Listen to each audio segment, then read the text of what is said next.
Hare Krishna, Jai Jagannath. Welcome to my channel Jyoti spiritual class. पहले मेरा ये चैनल में आप सबका स्वागत है। और मेरा इस चैनल का अभिप्राय यह है कि आजकल के जो युवा पीढ़ी हैं, जो बच्चे हैं, वो अपने संस्कार से, अपने स्पिरिचुअलिटी से, अपने धर्म से, अपने मूल से वो जुड़े रहें। मैं ज्योतिर्मयी मिश्र हूँ।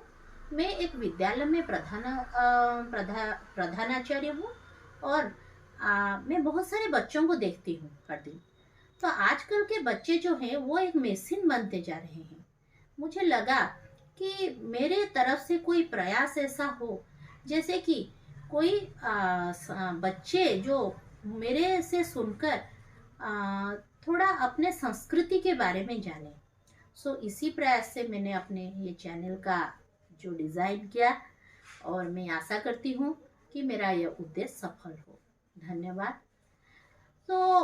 हम पहले ये बात करेंगे कि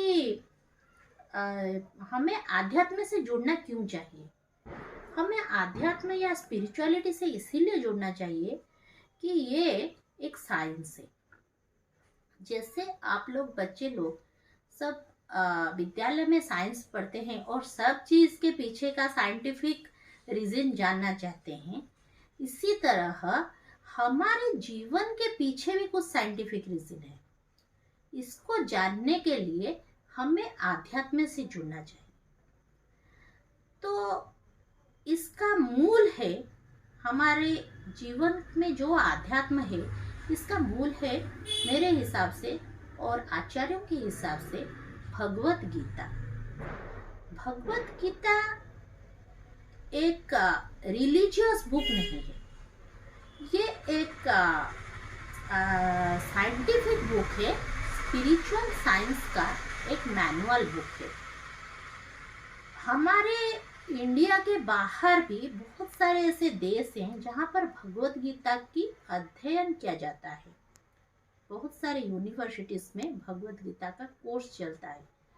तो इसीलिए हम थोड़ा सा भगवत गीता के बारे में जानेंगे। पहले हमारा आप लोगों का मुझसे एक प्रश्न होगा कि भगवत गीता क्यों, वाई नॉट अदर बुक्स। इसका यह उत्तर है कि भगवत गीता लाइफ का एक मैनुअल है, निर्देश पुस्तिका है। जैसे कि हम एक नई चीज घर को लाते हैं, एक इलेक्ट्रॉनिक इक्विपमेंट लाते हैं घर को, तो उसमें एक मैनुअल बुक आता है। उस मैनुअल को देखकर हम वो इंस्ट्रूमेंट को चलाना सीखते हैं। ठीक इसी तरह हमारा ये जो शरीर मिला है, ये भी एक मशीन है। इसमें हार्ट है, लंग्स है, किडनी है, आंख है और हमारा जो ब्रेन है, ये सब बहुत सारे ब्लड सर्कुलेशन चलता है, बोन्स है, ये बहुत सारे मशीन्स हमारे बॉडी में भी चलते हैं। तो ये जो हमें फुल्ली एक मशीन मिला है, हाथ पैर वाला, दिमाग वाला, ये जो मशीन मिला है, इसको हम अच्छी तरह से यूटिलाइज कैसे करेंगे। ये क्या मिला है हमें खाने पीने, सोने और मौज करने के लिए, या ये मशीन मिलने का कुछ और भी उद्देश्य है। ये सब चीजें जो जानने के लिए जो मैनुअल पुस्तिका है, ये है श्रीमद् भगवत गीता। ये हिंदी में, इंग्लिश में और बहुत सारे लैंग्वेजेस में उपलब्ध है। और आप सब अगर चाहेंगे तो इसका भी अध्ययन आप कर सकते हैं। मैं अपने भगवत गीता का जो छोटा छोटा एक्सप्लेनेशन करने वाली हूँ, इसके ये करने से पहले आप सबको एक बात क्लियर कर देती हूँ कि मैं इतनी बड़ी नहीं हुई कि भगवत गीता को एक्सप्लेन कर सकती हूँ। ये मेरे पास इतनी सामर्थ्य नहीं है, शक्ति भी नहीं है, लेकिन मुझे गुरुजनों से, ये मेरे गुरुदेव हैं, गुरुजनों से, संतजनों से और ग्रंथों से जो आशीर्वाद मिला है, मेरे माध्यम से, मेरे इस शरीर के उपयोगिता से, ये चैनल के द्वारा आप लोगों के पास पहुंच रहा है। इसमें मेरा निजस्व कुछ भी नहीं है। तो हम भगवत गीता का जो आज पहला क्लास है हमारा, इसमें हम पहला श्लोक का वर्णन करेंगे और आप सबसे अनुरोध है कि आप भी ये पुस्तिका को अपने जीवन में लाएं। ओम नमो भगवते वासुदेवाय। धर्मक्षेत्रे कुरुक्षेत्रे समवेता जुजुश्चव मामका पांडवाश्चैव किम अकुर्वत् संजय। जो श्लोक है वो धृतराष्ट्र जी ने संजय को पूछा। धृतराष्ट्र जी कौन है? वो कौरव कुल के जो दुर्योधन वगैरह 100 भाई हैं उनके पिता है और वो संजय उनके मंत्री हैं। जब महाभारत युद्ध चल रहा है तो धृतराष्ट्र वहां पर उपस्थित नहीं है क्योंकि वो अंधे हैं, आंखों से जन्मांध हैं, अंधे हैं और देख नहीं पाते। तो उनके पास जो संजय है उनको दिव्य दृष्टि मिला है कि वो अपने दिव्य दृष्टि से उसको देखकर, उस युद्ध को देखकर धृतराष्ट्र जी को वर्णन कर रहे हैं। तो धृतराष्ट्र जी का पहला प्रश्न है कि धर्मक्षेत्रे कुरुक्षेत्रे, यहाँ 2 शब्द है, धर्म क्षेत्र और कुरुक्षेत्र। कुरुक्षेत्र कहाँ पर है? कुरुक्षेत्र है अभी के हरियाणा में। कुरुक्षेत्र जो है इसका बहुत बड़ा तात्पर्य है। हमारे वैदिक साहित्यों में भी इसका वर्णन है और वैदिक पुराणों में भी इसको एक बड़ा तीर्थ स्थल माना गया है। कुरुक्षेत्र के सदियों से, ना कि वो जो महाभारत युद्ध के समय से नहीं, उसके पहले से भी उसका बहुत महत्व है। तो उस कुरुक्षेत्र में जब युद्ध हो रहा है, भगवान अर्जुन और उनके भाइयों पांडवों के पक्ष में है, तो भगवान जिसके पक्ष में है वह धर्म के पक्ष है। मतलब भगवान है, मतलब वहां धर्म युद्ध हो रहा है, इसलिए कुरुक्षेत्र धर्म क्षेत्र में परिवर्तित हुआ है। और भी इसका बहुत सारे व्याख्या किए गए हैं। एक उसका ऐतिहासिक व्याख्या भी है।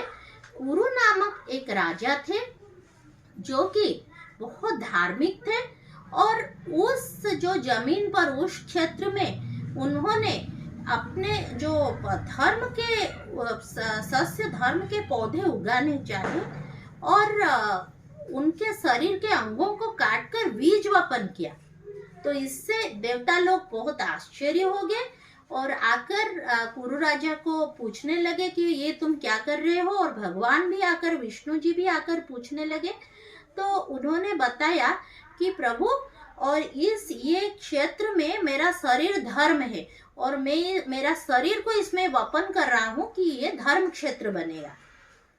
तो यही बहुत सारे व्याख्या हैं इस धर्म क्षेत्र में।